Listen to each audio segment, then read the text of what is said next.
Ma'am, do you even belong here? The words cut through the crowded courthouse lobby like a blade through silk. The woman looked up slowly from her worn clipboard, her dark eyes meeting the uniformed officer's gaze with unsettling calm. She adjusted her glasses with one slender finger, the fluorescent lights catching the silver frames as lawyers and defendants hurried past, their shoes echoing against marble floors that had witnessed decades of judgment. Before we begin, make sure to subscribe for more stories of truth and justice, and tell us in the comments where are you watching from. Sergeant Cole stood with his arms crossed, his badge catching the light, his jaw set in that particular expression of authority that comes from years of wielding power without question. Beside him, Officer Ramirez shifted his weight, one hand resting casually on his belt, his smirk already forming before the woman even spoke. "I'm exactly where I'm supposed to be," she replied, her voice soft but steady, carrying a weight that neither officer seemed capable of recognizing. The woman wore a simple navy blazer over a white blouse, modest slacks, sensible shoes, the kind of outfit that wouldn't draw attention in any professional setting, yet somehow marked her as invisible to those who measured worth by appearance alone. Her clipboard held neatly organized papers covered in precise handwriting, legal citations underlined in different colors, a methodology that spoke of careful preparation. Cole's eyes narrowed. Around them, the courthouse lobby pulsed with morning chaos. Attorneys arguing over scheduling conflicts, families clutching paper coffee cups with trembling hands, security guards directing the confused toward metal detectors. The smell of industrial cleaner mixed with anxiety and cheap cologne, that particular scent of justice delayed and hope deferred. "Another one of those who think they know the law," Cole muttered, loud enough to be heard, his tone dripping with condescension. He stepped closer, invading her personal space with the casual confidence of someone who'd never faced real consequences. "Let me see some identification." The woman didn't flinch. Her posture remained relaxed, one ankle crossed over the other, her hands resting gently on the clipboard. "I don't believe I'm required to show identification while sitting peacefully in a public courthouse," she said, her accent carrying the refined edges of education, each syllable precisely formed. Ramirez laughed, a sharp sound that turned several heads. "Listen to that. She's quoting procedure to us." He leaned in, his voice dropping to a stage whisper clearly meant to be overheard. "Lady, we enforce the law here. You might want to remember that before you get yourself in trouble." A young attorney passing by slowed her pace. Sensing confrontation, her briefcase clutched a little tighter. An elderly man waiting on a nearby bench frowned, his weathered face creasing with concern. The woman on the clipboard noticed these observers, registered their presence with a subtle shift of her gaze, but her expression remained maddeningly serene. "I'm here for today's session," she said simply. Returning her attention to her notes, Cole's face flushed. That particular shade of red that comes when authority is questioned by someone deemed unworthy of questioning it. "You're here for a hearing? As what? A defendant? Because you sure don't look like any lawyer I've ever seen." His eyes traveled deliberately over her modest attire, his meaning clear. The woman looked up again, and this time something flickered in her eyes. Not anger, not even offense, but recognition. She'd seen this before, lived this before, understood the script that was unfolding because she'd memorized it through repetition and pain. "Appearances," she said quietly, "can be deceiving. Not as deceiving as people who don't belong trying to act like they do," Ramirez shot back. He gestured toward the exit with his thumb. "You know what? I think you should step outside. Come back when you've got proper business here, and maybe dress the part while you're at it." The lobby seemed to hold its breath. A court clerk paused mid-stride, her stack of folders frozen against her chest. The security guard at the door straightened, his hand moving unconsciously toward his radio. Even the fluorescent lights seemed to buzz a little louder in the sudden tension. The woman stood slowly, her movements deliberate and graceful. She wasn't tall, perhaps 5'6", but something in the way she carried herself commanded the space around her. She met Cole's eyes directly, her gaze unwavering, and when she spoke, Her voice was barely above a whisper but carried with absolute clarity. "You'll regret saying that." The words hung in the air like a promise, like a prophecy, like the moment before lightning strikes when the very atmosphere changes. Cole's smirk faltered for just a fraction of a second before returning. But that hesitation, that tiny crack in his certainty, would replay in his mind later, when understanding finally came. Before anyone could respond, the heavy oak doors to the hearing room swung open and a bailiff emerged, his voice cutting through the tension. "All parties for the 11 o'clock docket, please prepare to enter. Court will be in session in 5 minutes. The woman gathered her clipboard, smoothed her blazer with one hand, and walked toward the doors with unhurried dignity. Cole and Ramirez watched her go, already dismissing her from their thoughts, already moving on to whatever power trip would fill their afternoon. They had no idea that the floor beneath them had just shifted, that justice was about to show them its other face, the one that doesn't ask permission, doesn't negotiate, doesn't forgive. The bailiff held the door as people filed in, his eyes meeting the woman's briefly.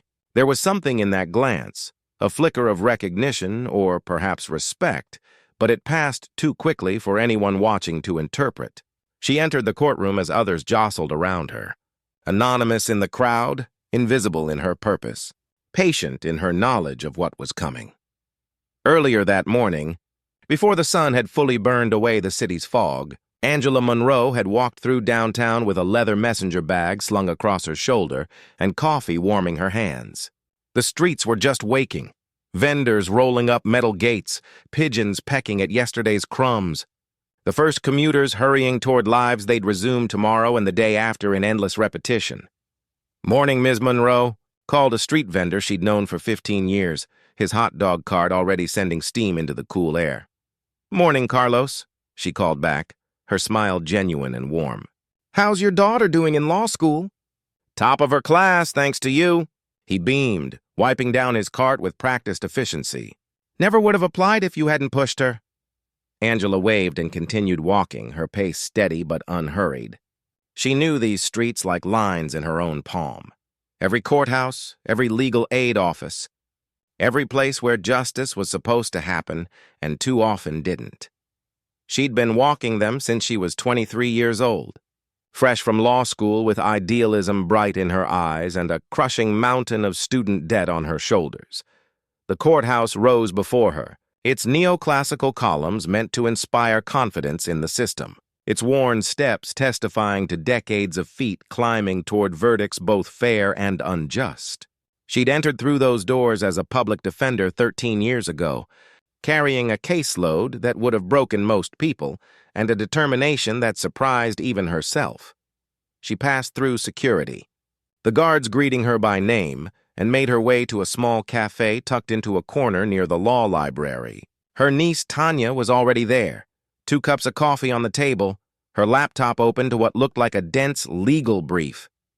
"Auntie," Tanya stood, embracing Angela tightly. At 28, she was following in Angela's footsteps, working as a civil rights attorney with the same fire that had driven her aunt through impossible cases. "I can't believe today's finally here. Chief Magistrate, do you know how incredible that is?" Angela slid into the booth, wrapping her hands around the warm cup. "It's a title, Tanya. Titles don't make change." "Fairness does, but you'll have power now, real power. You can actually shift policy, influence rulings across the entire district. Power is what you do with it, not what you call it." Angela sipped her coffee, her eyes distant. "I've seen plenty of powerful people accomplish nothing but their own comfort. And I've seen public defenders with no authority at all change entire lives with one well-argued motion." Tanya studied her aunt, the woman who'd raised her after her parents died, who'd worked 2 jobs to keep them housed while finishing law school, who'd never once complained about the impossibility of her circumstances. "You've worked so hard for this," she said softly. "You deserve to enjoy it." Angela's smile was complicated, layered with memories that Tanya couldn't fully access. "You know what I remember most from my first year as a public defender? I was representing this kid, maybe 19, accused of stealing from a convenience store. The evidence was shaky, the witness identification questionable, But my client was black and poor, and the victim was a store owner with political connections. She paused, her fingers tracing the rim of her cup. I showed up to a pre-trial conference in my best suit, which wasn't saying much back then. And the senior clerk took one look at me and asked if I was there for a hearing on my own case. When I said I was an attorney, he laughed. Actually laughed. "Sure you are, honey. The public defender's office must be really scraping the bottom now." Cole straightened, his smile sharpening into something colder. "We understand enough to know people like you wouldn't last a day on the force. You want to talk about justice? Try making split-second decisions with someone high on meth coming at you with a knife. Try keeping order in neighborhoods where nobody respects authority. Then you can lecture us about procedure." "You're right," Angela replied, her tone maddeningly even. "I wouldn't last a day on the force. I'd rather last a lifetime on the bench." Ramirez laughed, a harsh sound that echoed off the marble. "The bench? Lady, you're sitting in the public gallery taking notes. The closest you'll ever get to a bench is sitting on one in the park?" "We'll see," Angela said simply. "No, we won't," Cole shot back. "Because here's what's going to happen. You're going to go home, maybe write an angry blog post or whatever it is people like you do to feel important. And tomorrow we'll be back here, doing the actual work of keeping order while you—" He waved his hand dismissively. "While you continue being irrelevant."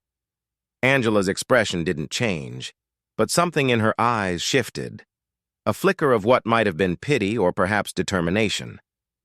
"You really believe that, don't you? That your uniform gives you immunity? That your badge means you're always right? That the people you've dismissed and diminished are too powerless to ever matter?"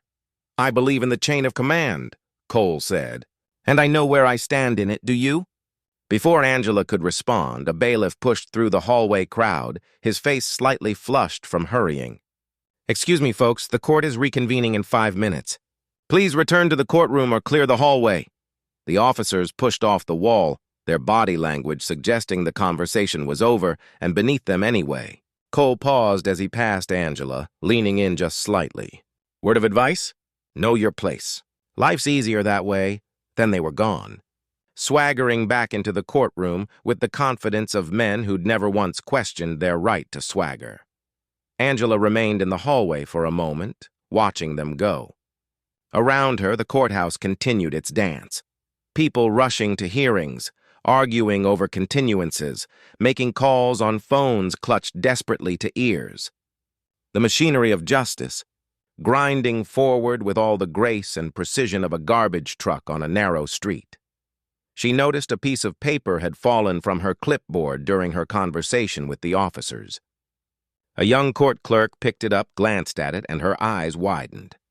The page contained Angela's notes. Not random observations, but a detailed legal analysis of the Robinson case, citing specific precedents and procedural standards, written with the precision of someone who'd not just studied law, but mastered it. The clerk looked up at Angela, then at the paper, then back at Angela.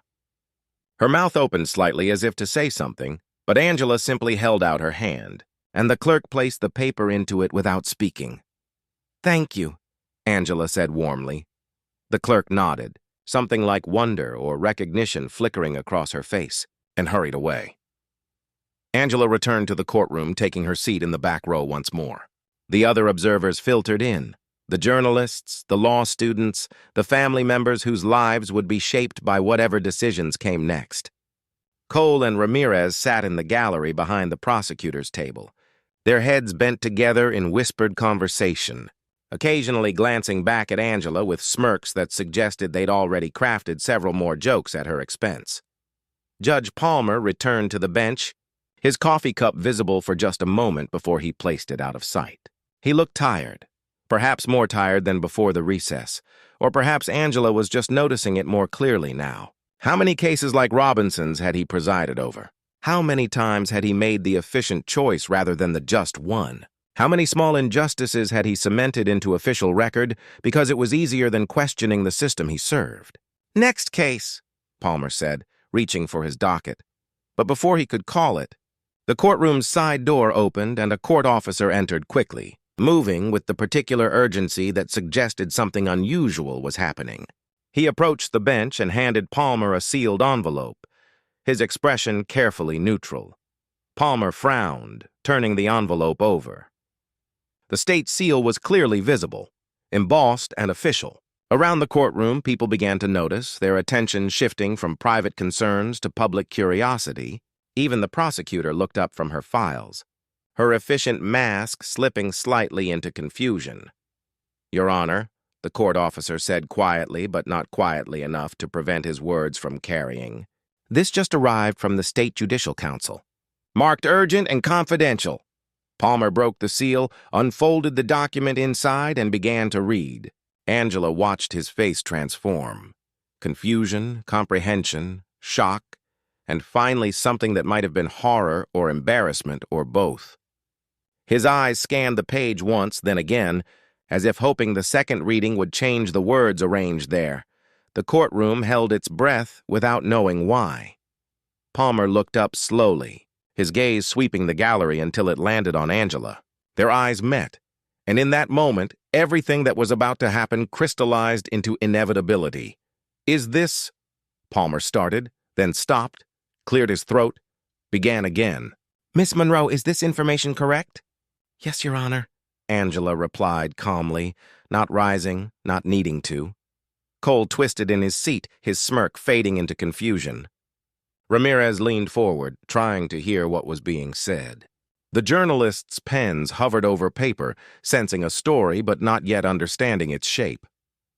Palmer set the document down carefully, as if it might explode if handled too roughly. His hands trembled slightly. "Ladies and gentlemen, I've just received notification from the State Judicial Council regarding a significant administrative matter." He paused, seeming to struggle with the words.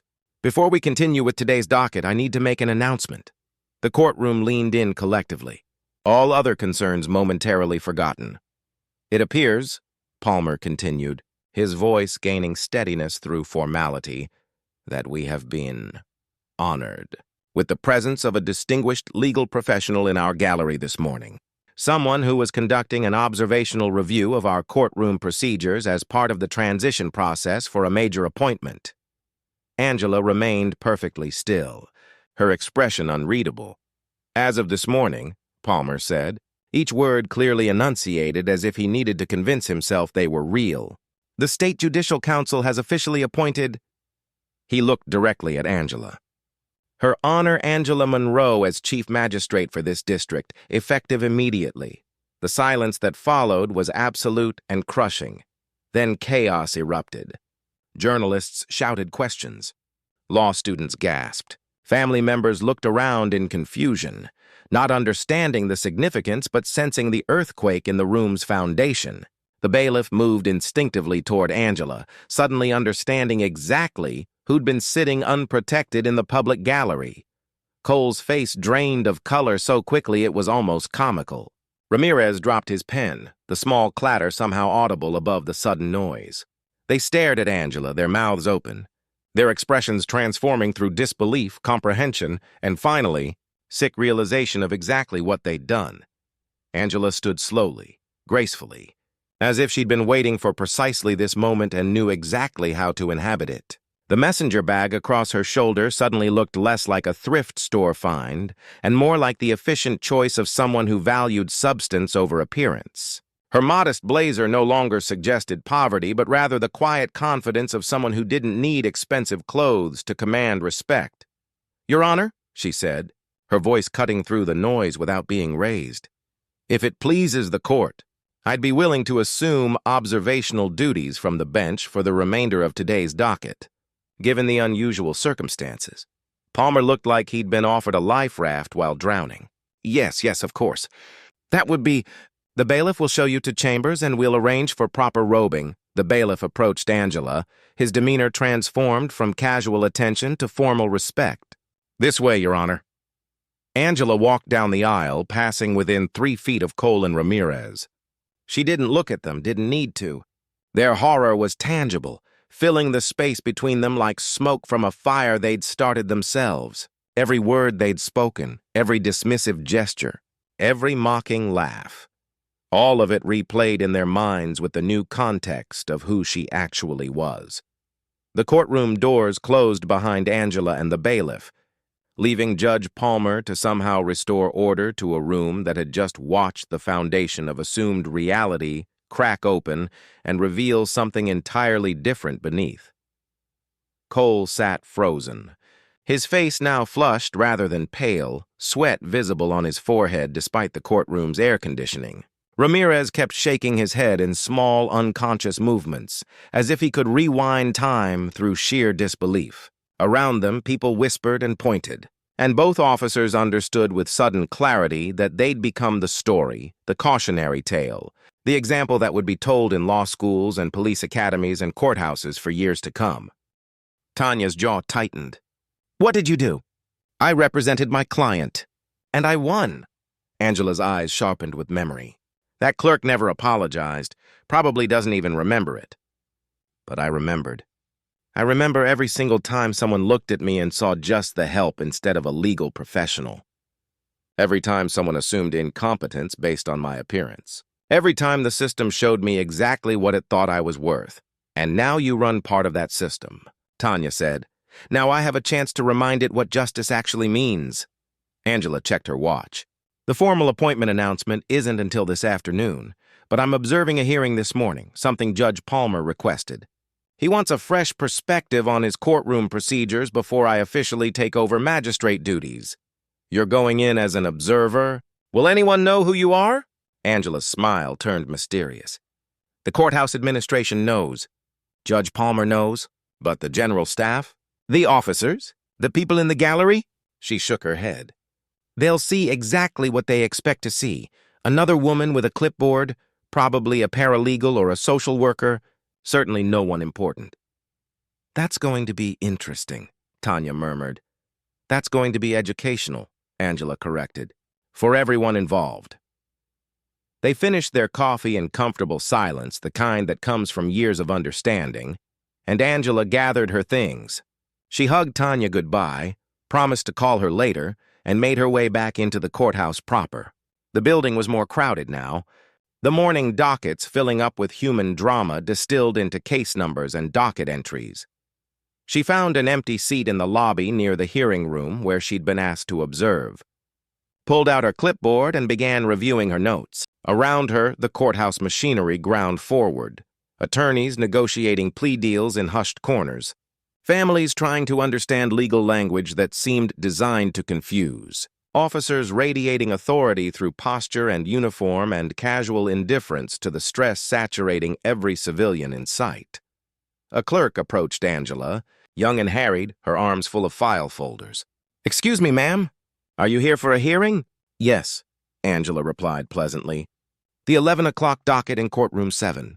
The clerk consulted her list, her brow furrowing. "I don't see a Monroe listed as a party or attorney of record." "I'm observing," Angela clarified. "It was arranged through administration." "Oh, okay. Then you'll want to sit in the public gallery when they open the doors. There should be plenty of space." The clerk hurried off before Angela could respond, already calling out to someone else about a misfiled motion. Angela smiled to herself. The public gallery. Not the bench. Not even the bar. The assumption was automatic, effortless, revealing. She settled back into her seat, watching the flow of people, and began making notes about courthouse accessibility issues she'd already identified. Confusing signage, inadequate seating for those with mobility issues, a profound lack of translation services for non-English speakers. That's when Sergeant Cole and Officer Ramirez appeared. Their conversation loud enough to carry across the lobby, something about a basketball game and a bet one had lost to the other. They moved with the casual confidence of men who'd never questioned their right to space, to respect, to assumption of competence.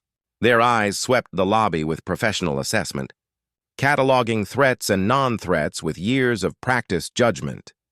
Those eyes landed on Angela, and in that moment she saw the calculation happen. Middle-aged black woman, modest clothes, seated alone with a clipboard, no obvious attorney briefcase or professional markers. The equation was instant, not important, possibly problematic, definitely someone to monitor. And that's when Cole had approached. When the question had been asked, when the moment had crystallized into inevitable confrontation. Now, entering the courtroom behind a shuffling line of observers and parties, Angela felt the familiar weight of expectation settle on her shoulders. She'd spent her career fighting against these assumptions, proving herself over and over, earning respect one incredulous judge at a time. But today was different. Today, the proof would come from an entirely different direction. The courtroom itself was classic municipal design. Wood paneling that had aged from gold to brown, portraits of past judges whose stern faces suggested they'd never smiled in their lives, fluorescent lights struggling against the gloom that seemed built into the architecture itself. The judge's bench loomed at the front, elevated and imposing. The state seal mounted behind it like a warning or a promise depending on which side of justice you stood. Angela took a seat in the back row of the public gallery, her clipboard balanced on her lap, her pen ready. Other observers filed in, a few journalists, some law students with notebooks, family members of the accused who clutched each other's hands and whispered prayers or curses depending on their relationship to faith. Judge Palmer entered from his chambers, and everyone rose automatically.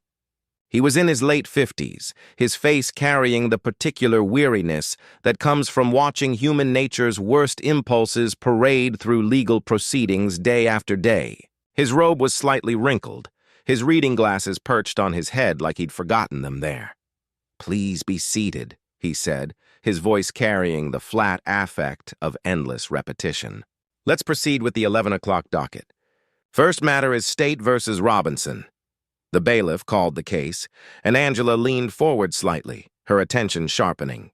This was the case she'd been sent to observe, a complaint of disorderly conduct against a single mother named Shanice Robinson, stemming from an incident outside a public library 3 weeks prior. Shanice entered from the side door. Her public defender, a young man who couldn't have been more than 2 years out of law school, guiding her with a hand on her elbow. She was perhaps 30, her hair pulled back in a simple ponytail, her eyes red-rimmed from crying or lack of sleep or both. She wore what was clearly her best outfit, a dress that had been pressed carefully but showed wear at the hem, shoes that had been polished but couldn't hide their age. The prosecutor, a middle-aged woman with the sharp efficiency of someone who'd filed 10,000 motions and felt about the same level of emotional investment in all of them, rose and outlined the charges. "Your Honor, the state alleges that on October 14th, Ms. Robinson engaged in disorderly conduct outside the Riverside Public Library, using profane language, disturbing the peace, and resisting officer instructions to disperse." Angela's pen moved across her paper, noting the language, the framing. The way the prosecutor's tone suggested this was barely worth her time. "The state calls Sergeant Michael Cole to testify." The prosecutor continued. Angela's pen stopped moving. Cole entered the courtroom in his dress uniform, his badge polished to mirror brightness, his bearing military straight. He took the stand with the confidence of someone who'd testified dozens of times, whose word was rarely questioned, whose authority was assumed rather than earned. After the oath, the prosecutor led him through the basics, his name, his rank, his years of service. Then she moved to the incident itself. "Sergeant Cole, can you describe what you observed on October 14th at approximately 2:15 p.m. outside Riverside Library?" Cole settled back slightly, his voice taking on that particular tone officers use when recounting incidents. Objective sounding. Authoritative, stripped of emotion in a way that's meant to suggest factual accuracy. "Officer Ramirez and I were on patrol in the area when we received a complaint about a disturbance outside the library.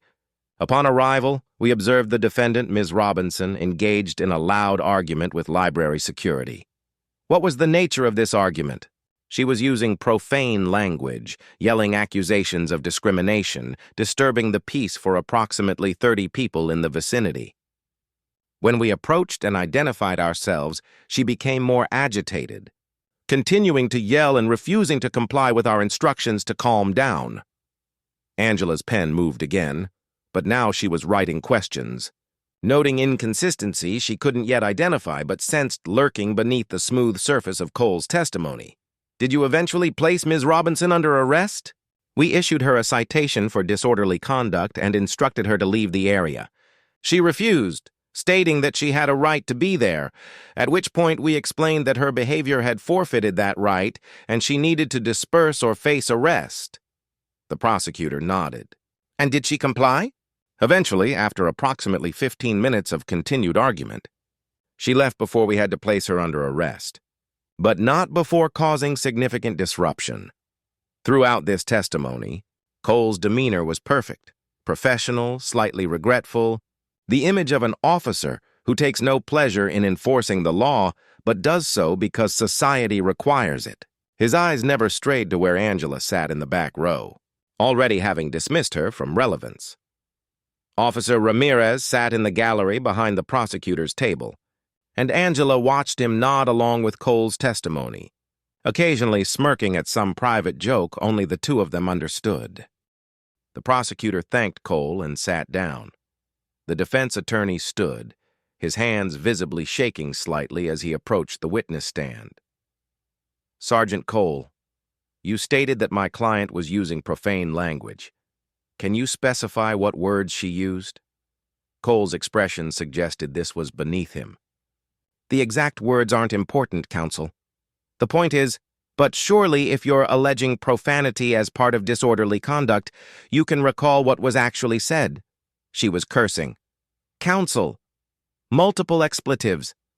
I don't keep a transcript of every word every agitated person yells during my shifts." A few people in the gallery chuckled. The defense attorney's face reddened. "Can you recall even one specific word?" Cole sighed, theatrical in his patience. "She called the library security guard a racist. She said we were harassing her. She used variations of profanity around those themes.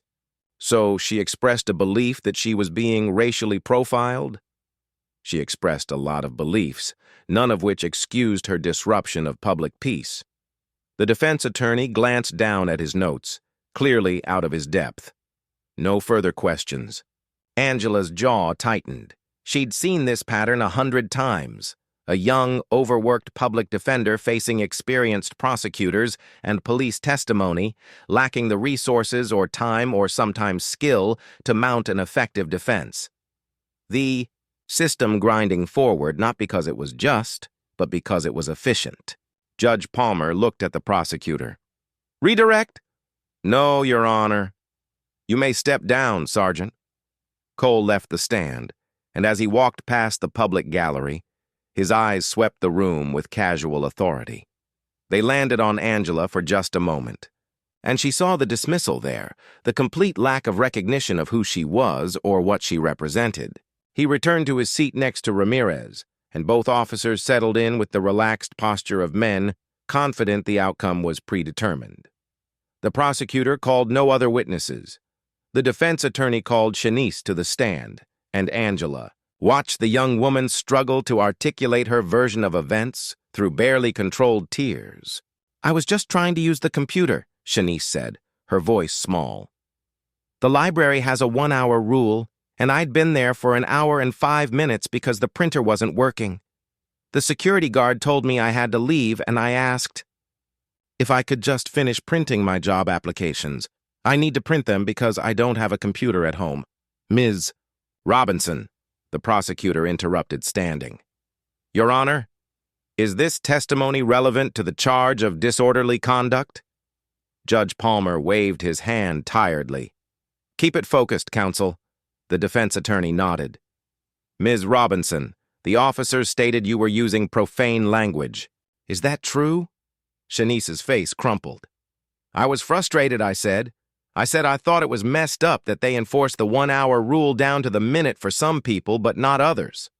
I might have said it was bullshit that they called the cops over 5 minutes. But I wasn't yelling. I wasn't disturbing anyone. I was just trying to explain." "But you did use profanity in a public space?"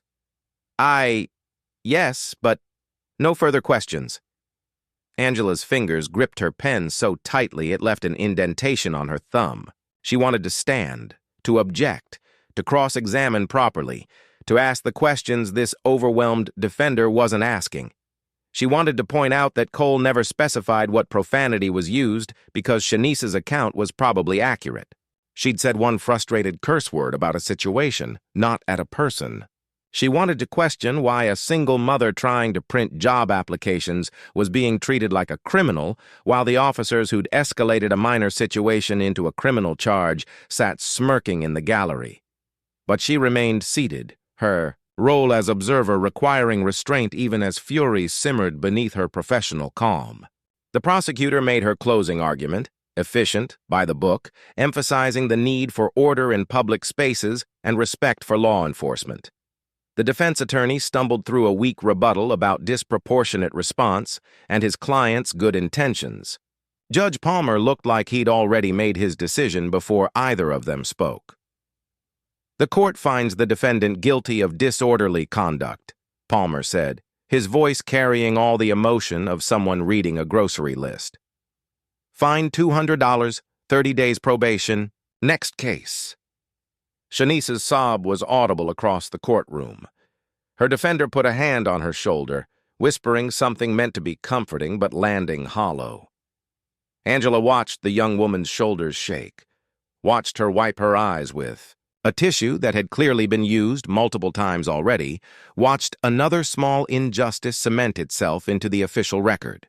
Cole and Ramirez stood, preparing to leave, satisfied with another day's work well done. And that's when Angela stood as well. "Your Honor," she said, her voice cutting through the courtroom's shuffle toward the next case. "If I may address the court briefly," every head turned. Judge Palmer's eyes widened slightly. He'd forgotten she was there, observing as requested by administration. "Ms. Monroe, I thought you were simply observing." "I was. I am. But I'd like to submit an observation statement for the record, if the court permits. As a legal advisor reviewing courtroom procedures." Palmer hesitated, clearly uncertain of protocol in this unusual situation. "I suppose. Yes. Briefly." Angela stepped into the aisle, her clipboard held professionally. She didn't move toward the bear, didn't approach the bench, simply stood in her position among the common observers, and spoke with a clarity that commanded attention. "I've observed several procedural concerns in this hearing that merit administrative review. First, the testimony regarding the defendant's specific language was vague to the point of being potentially unreliable. Second, no witnesses from the library or other bystanders were called to corroborate the officer's account of the level of disruption." "Sit down," Cole's voice boomed from the gallery, shock and outrage coloring his tone. "Ma'am, you're not part of this hearing. You can't just stand up and—" "Sergeant Cole," Angela said, her voice somehow quieter than his but cutting through it like steel through butter. "I'm addressing the court, not you." The courtroom went silent. Ramirez's mouth hung open. The journalists in the front row suddenly became very interested, their pens flying across notebooks. Judge Palmer raised a hand. "Sergeant, please, Ms. Monroe, while I appreciate your observations, this case has been decided. If you have procedural concerns, you can submit them through proper administrative channels." "Of course, Your Honor." Angela inclined her head respectfully. "I simply wanted to note them while the proceedings were fresh." She returned to her seat, and the courtroom slowly resumed its normal rhythm. But the atmosphere had shifted, tension crackling like static before a storm. Cole stared at Angela with barely contained anger, his face flushed, his hands clenched. Ramirez whispered something to him that Angela couldn't hear but could easily imagine. Judge Palmer called a recess, his need for coffee or composure or both clearly urgent. As the courtroom emptied into the hallway, the real confrontation was about to begin. The courthouse hallway during a recess was its own particular ecosystem of power dynamics and professional posturing. Attorneys huddled with clients in corners, their voices low but intense. Witnesses waited on benches, rehearsing testimony or wondering if they could leave yet. Court staff moved with purpose, their arms full of files, their expressions suggesting they'd seen everything twice and weren't impressed either time. Angela walked toward the water fountain, her steps measured, her mind already cataloging what she'd observed and what she'd recommend in her formal report. Behind her, she heard Cole and Ramirez exit the courtroom, their voices carrying with the carelessness of men who'd never had to worry about being overheard. "Can you believe that?" Ramirez was saying, his tone mixing amusement and irritation. "Miss Law Lady back there trying to lecture the court about procedure. Who the hell does she think she is? Probably some paralegal who took a night course and thinks she understands the system," Cole replied, his voice dripping with condescension. "These people watch one legal drama on TV and suddenly they're experts." Angela reached the fountain, took a sip of water, and turned slowly. Cole and Ramirez were perhaps 15 feet away, leaning against the wall near a portrait of some long-dead judge whose name had been forgotten, but whose stern face persisted. They saw her looking and, rather than lowering their voices, seemed to take it as an invitation to continue. "Justice doesn't care what you wear," Ramirez said in a high-pitched mockery that was presumably meant to imitate Angela's voice. "Like, showing up in a Walmart blazer makes you a legal scholar."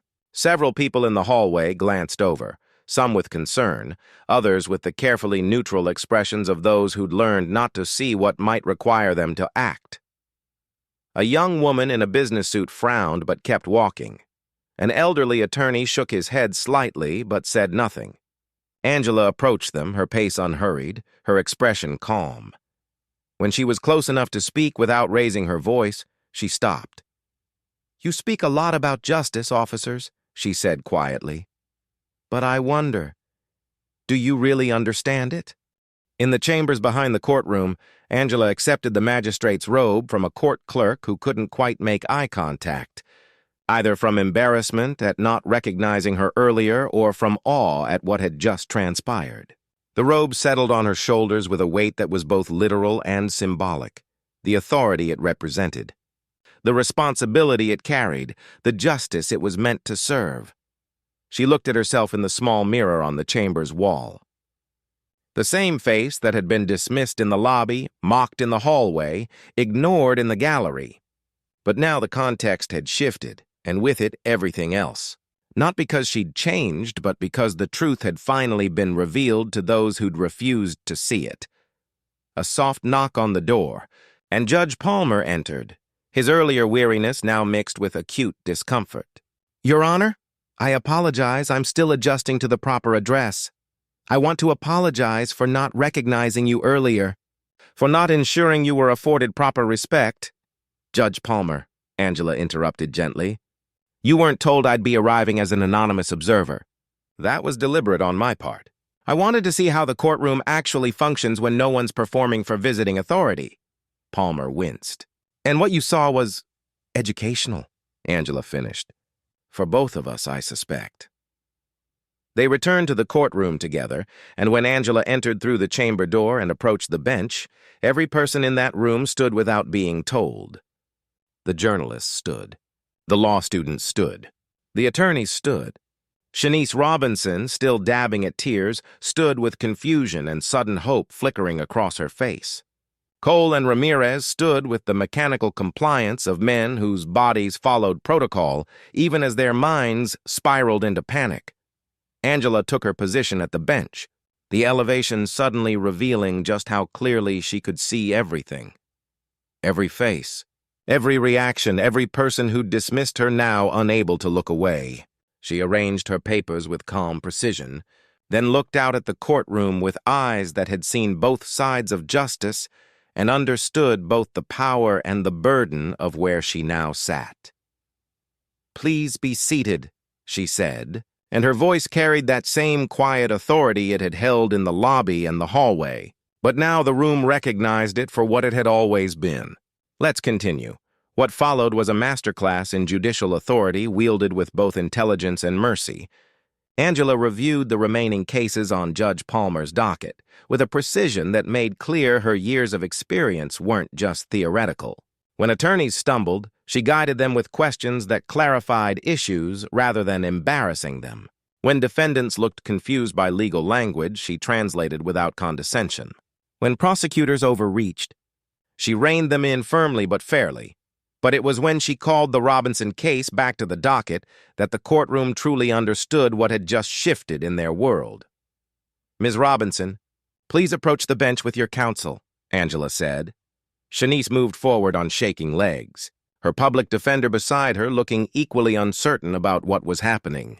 Behind the prosecutor's table, Cole and Ramirez sat rigid, understanding that this wasn't over, that the reckoning was just beginning. "Ms. Robinson," Angela said, her voice gentle but clear enough to carry to every corner of the room, "I want you to tell me, in your own words and without interruption, what happened on October 14th outside the Riverside Library. Take your time." "I'm listening," and listen she did, as Shanice recounted her story, the broke printer, the desperate need for those job applications, the security guard who'd enforced the time limit with selective precision, the single frustrated curse word not at a person, but about a situation, the officers who'd arrived and immediately escalated rather than de-escalated. Angela's attention never wavered. When Shanice finished, her voice breaking on the last words about how she just wanted to provide for her 2 daughters and didn't understand how trying to find work had become a criminal matter, Angela nodded slowly. "Thank you for your honesty," she said. Then she turned her gaze to where Cole and Ramirez sat, and every person in that courtroom felt the temperature drop. "Sergeant Cole, Officer Ramirez, please stand." They stood like men facing a firing squad, their earlier swagger replaced by barely controlled terror. "Your testimony in this case," Angela continued, her voice still quiet but now carrying an edge sharp enough to cut, was vague regarding specific details, inflammatory in its characterization, and appears to have been designed more to justify an escalation you initiated than to provide an accurate account of events. "Would you agree with that assessment?" Cole's mouth worked silently. Ramirez stared at the floor. "Let me be clear," Angela said, leaning forward slightly. "I'm not asking if you intentionally lied. I'm asking if you performed your duties with the level of care and respect that every citizen, regardless of their appearance, their circumstances, or your assumptions about their importance, deserves."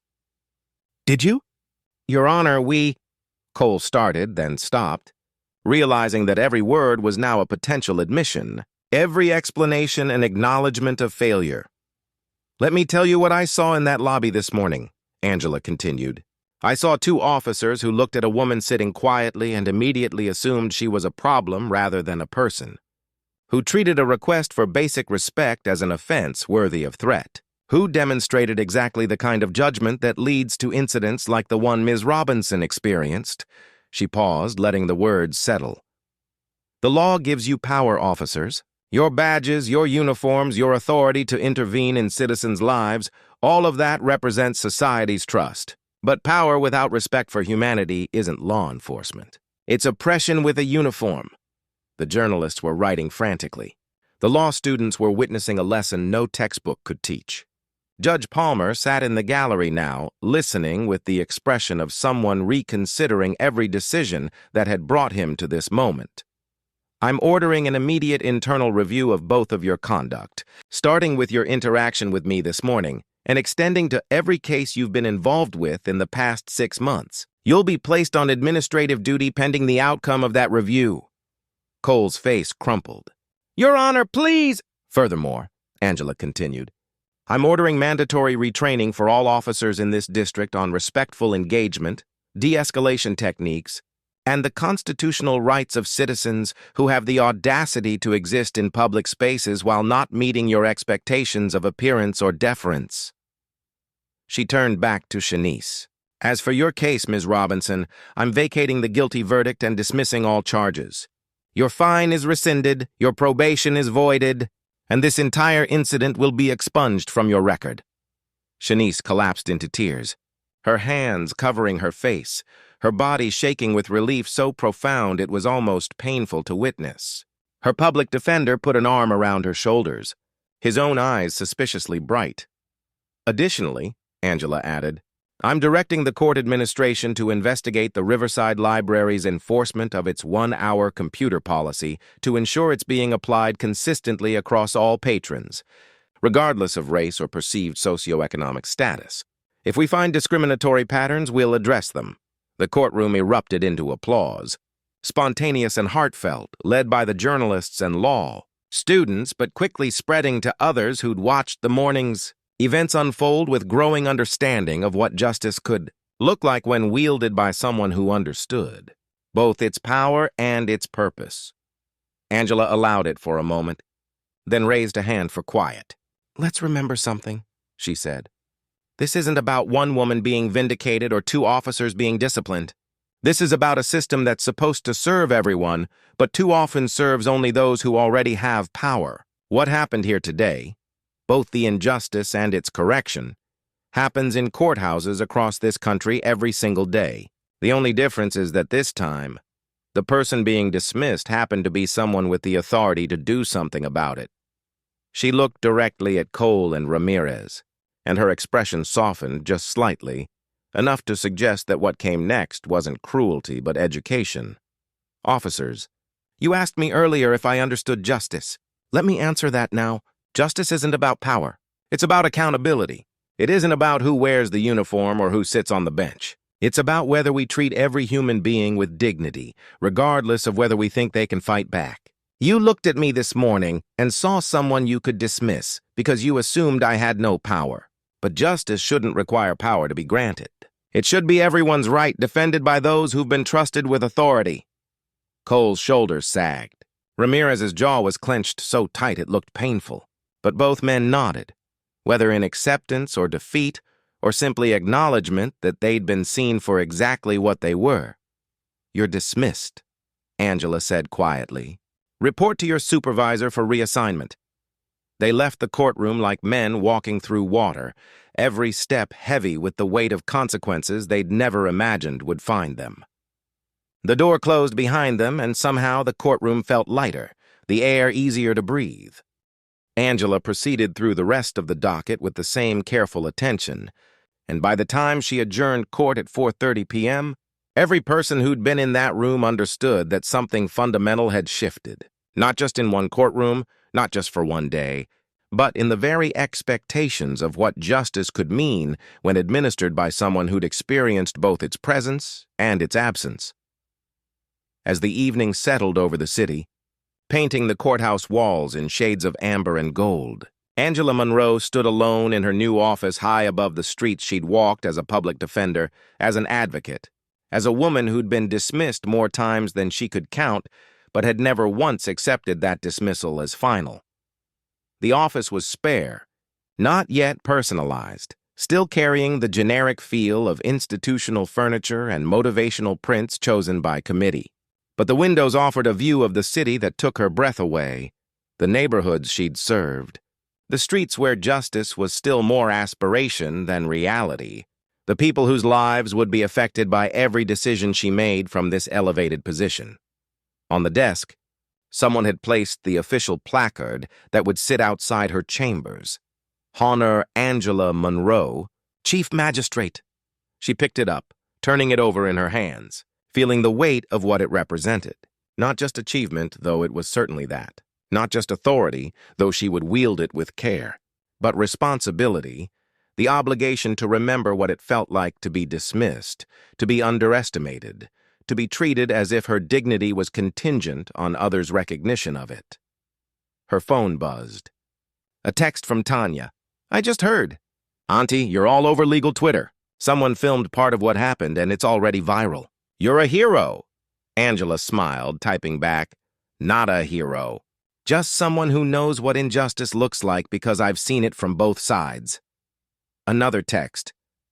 "Cole and Ramirez have been placed on indefinite administrative leave. The police chief issued a statement about reviewing training procedures. You changed something today." Angela set the phone down and walked to the window, watching the city lights begin to flicker on as darkness settled like a blanket over the streets below. Changed something? Maybe. For how long? That was the question that would haunt her in this role. whether one woman's authority could shift a system designed to resist exactly that kind of change.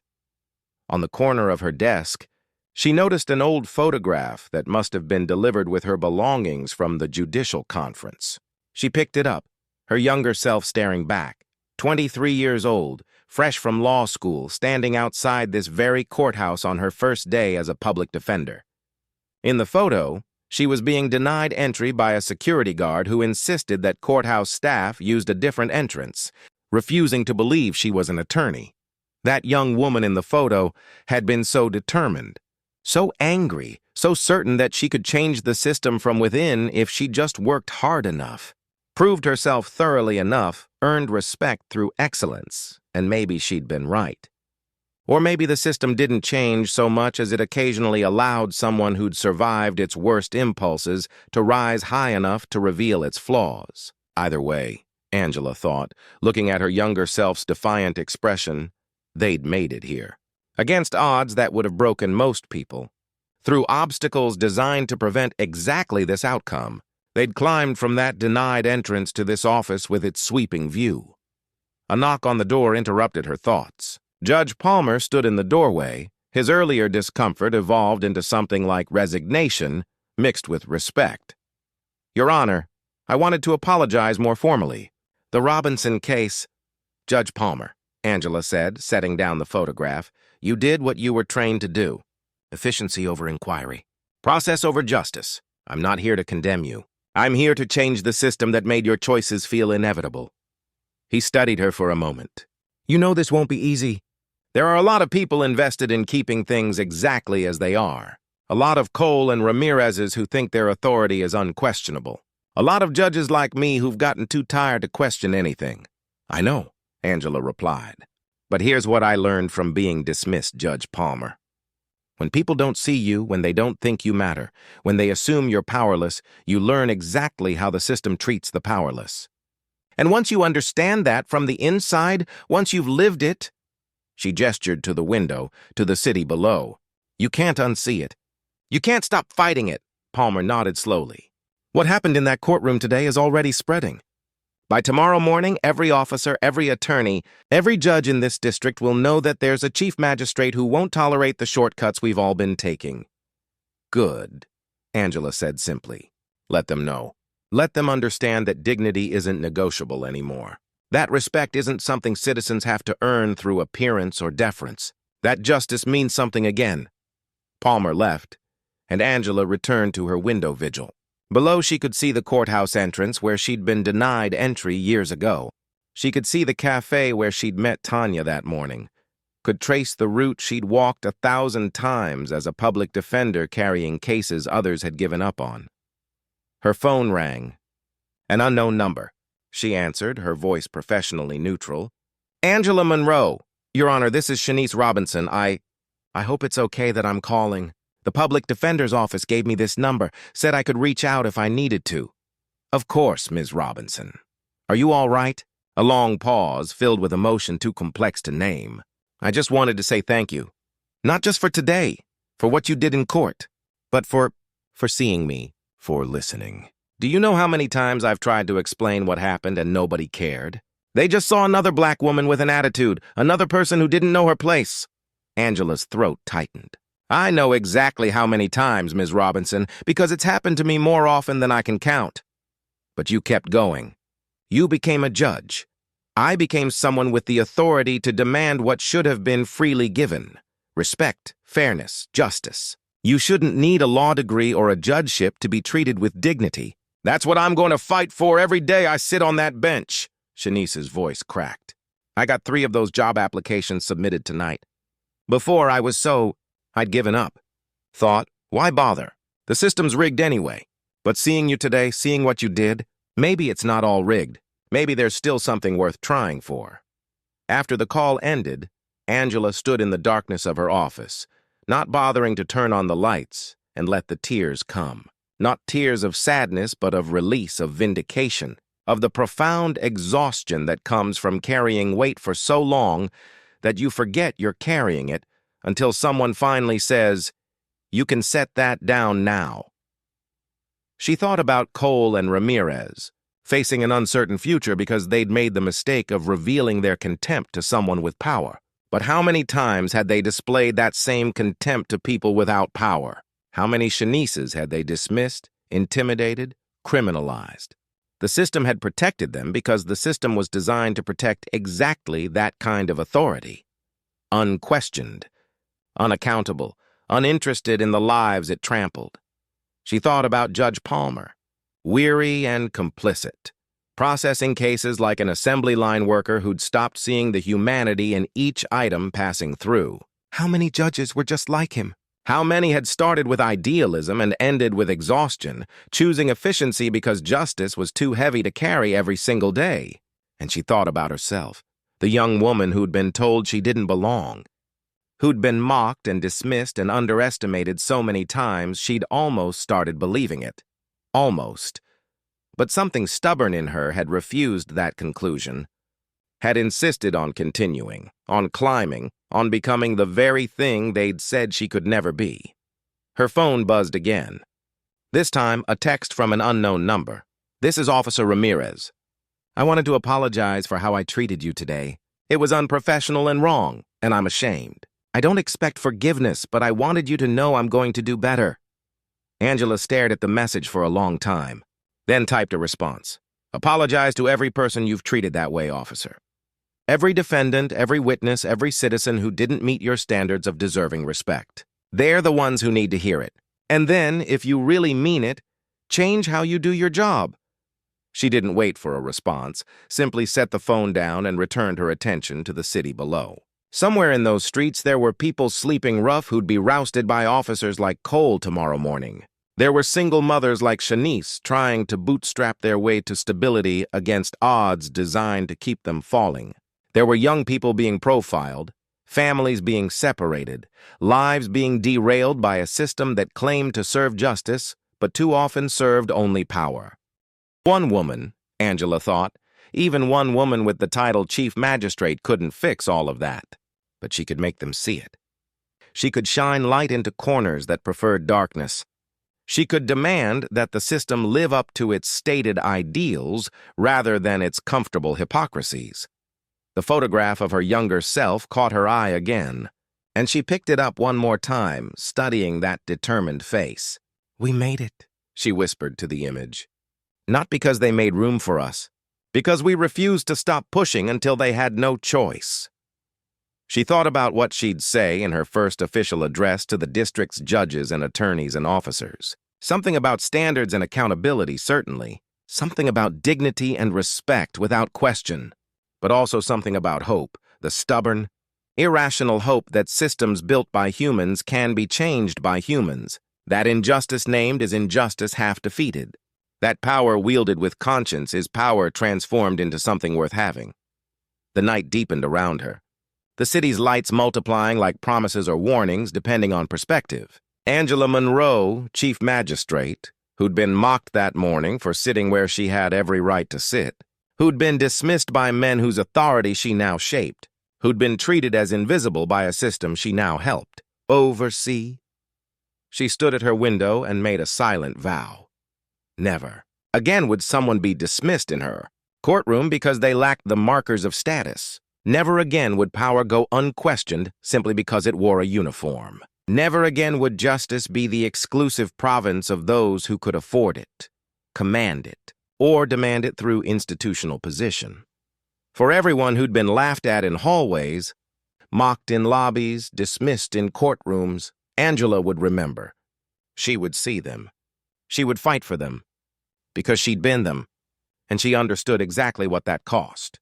Behind her, the office door was open, and she could hear the courthouse settling into its evening quiet. Cleaning crews moving through empty courtrooms, security guards making their rounds. The building sighing into temporary rest before tomorrow's docket brought fresh conflicts and new chances for justice to either appear or fail. Angela turned from the window, switched on the desk lamp, and opened her laptop. She had work to do, policies to draft, trainings to mandate, standards to set. The work of changing a system that resisted change with every institutional fiber of its being. But for this moment, in this office, overlooking this city where she'd fought for every inch of progress. Angela Monroe allowed herself something she rarely permitted: pride. Not in the title or the office or the authority, but in the journey, in the refusal to accept dismissal, in the stubborn insistence that dignity wasn't negotiable and justice wasn't optional. They'd mocked her for standing where she did, not knowing she stood for something greater, justice itself. And now, from this bench, with this authority, carrying the weight of everyone who'd been underestimated and dismissed and told they didn't belong, Angela Monroe would show them exactly what justice looked like when wielded by someone who'd learned its necessity from the inside out. The measure of justice, she thought, typing the first words of her policy memo, isn't in who has power. It's in how they use it.